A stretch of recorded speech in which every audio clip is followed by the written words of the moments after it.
Sakamoto Days, like any battle shonen, has a bunch of really strong characters, each with their own unique fighting styles, weapons, and attributes. And with so many characters in the series, the discussion of the 10 strongest comes up naturally, so today I'll be ranking what I believe to be the 10 strongest Sakamoto Days characters. Obviously, this list is up for debate, but let's get started.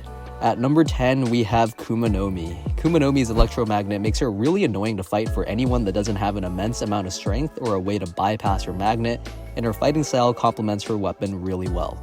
She's extremely aggressive, which when combined with the fact that she almost always has something to use as a weapon, makes her extremely dangerous. And of course, when things get really tough, she can always use her coil gun to inflict massive damage on even the most durable characters. The reason I have her at number 10 though is mainly because she relies super heavily on her magnet, and when her magnet isn't useful, she gets a lot weaker and lacks a lot of the relevant physical stats to keep up with everyone else, leaving her at 10. Following Kumomi, we have Hyo. It's largely agreed upon that Hyo would have won his fight with Kumomi were it not for the civilians, and I agree with that. Kumomi was only able to keep up in hand-to-hand after weakening Hyo, and even then, his strength was still way higher than hers. Hyo's raw striking power was more than enough to punch through the metal Kumomi was using, and his general durability made it so the only attacks that dealt significant damage were from the coil gun.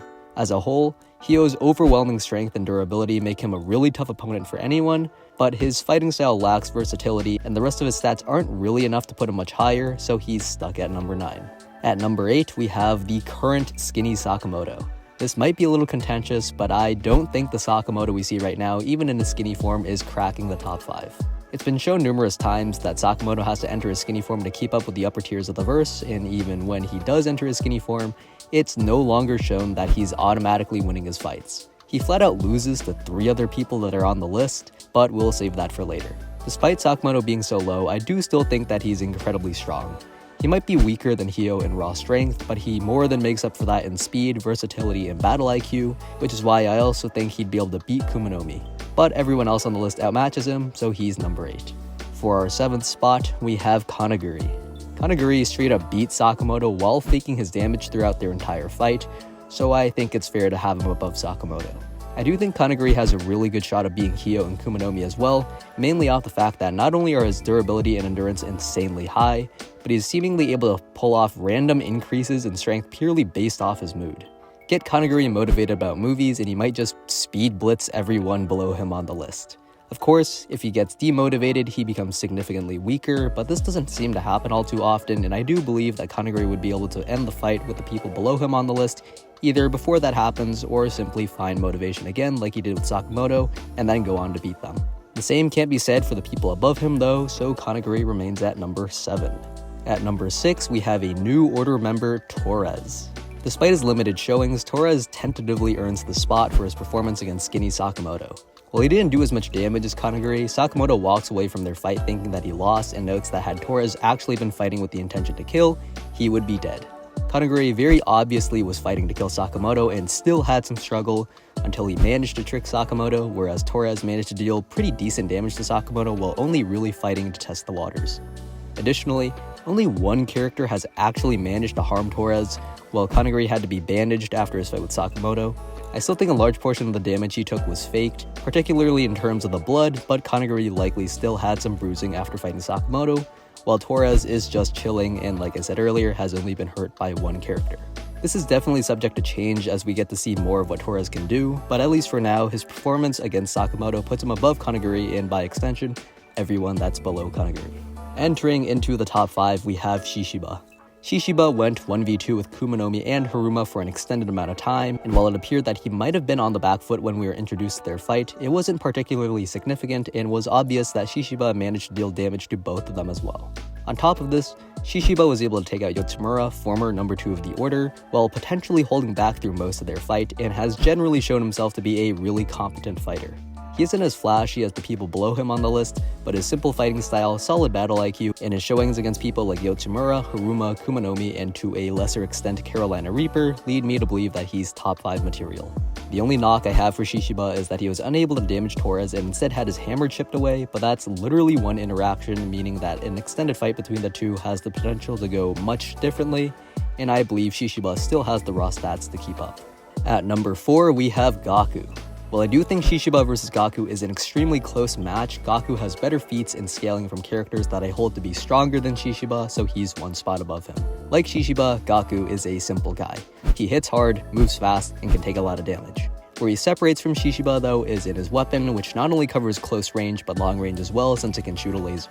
And of course, with Gaku being higher than Shishiba, that puts him higher than everyone else Shishiba is stronger than. I just think that Gaku has enough strength, speed, and skill when it comes to fighting to put down the rest of the fighters below him on the list, especially when you consider his performance against the next person on this list.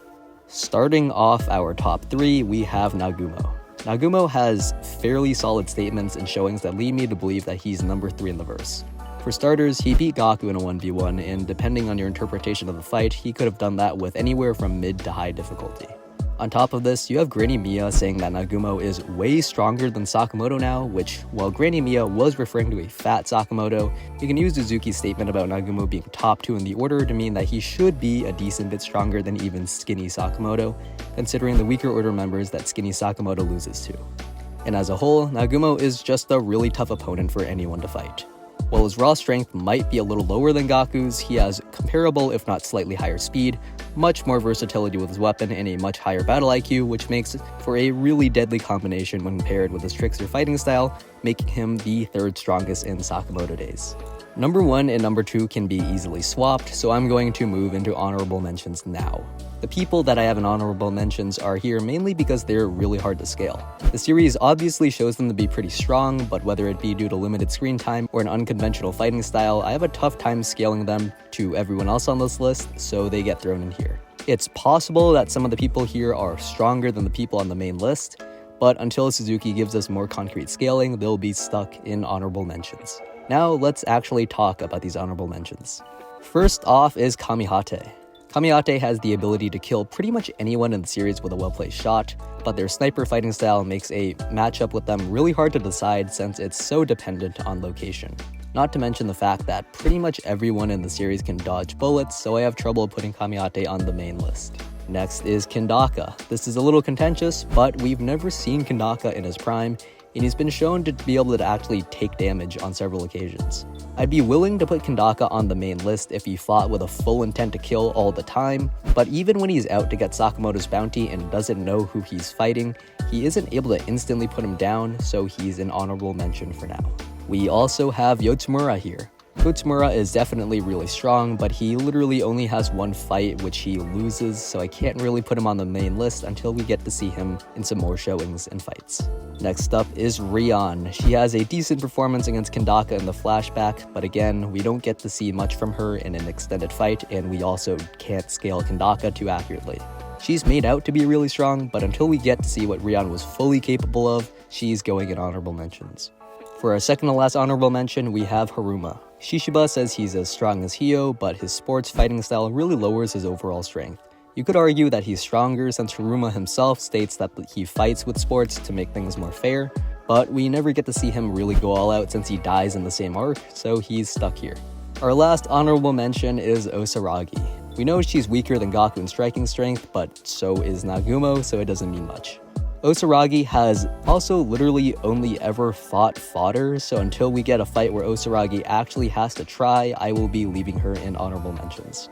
Now for our top 2, which I'll be combining into one category, we have Uzuki and Takamura. Now if we're talking base Uzuki, he's decidedly below Takamura and maybe even Nagumo, but ever since Uzuki got the Takamura personality, he's sort of been moved into the tier of the strongest. The reason I have these two in the same category is fairly obvious. The only way Uzuki managed to kill Takamura was by becoming Takamura, which would seem to imply that Takamura is still number 1. Uzuki might have some sort of an advantage since he's in his younger body with Takamura's skill as opposed to Takamura's old man frame, but we don't know enough about the way Uzuki's split personality works to claim that as a fact, and it's been shown that even in Uzuki's head, Takamura is too strong for him to properly control. Ultimately, in a 1v1 between Takamura and Uzuki using the Takamura personality, I think it ends in a tie, so you can pretty much swap Uzuki and Takamura around for the number 1 and number 2 spot as you wish. So yeah, that's my list. Feel free to tell me why I am super wrong in the comments.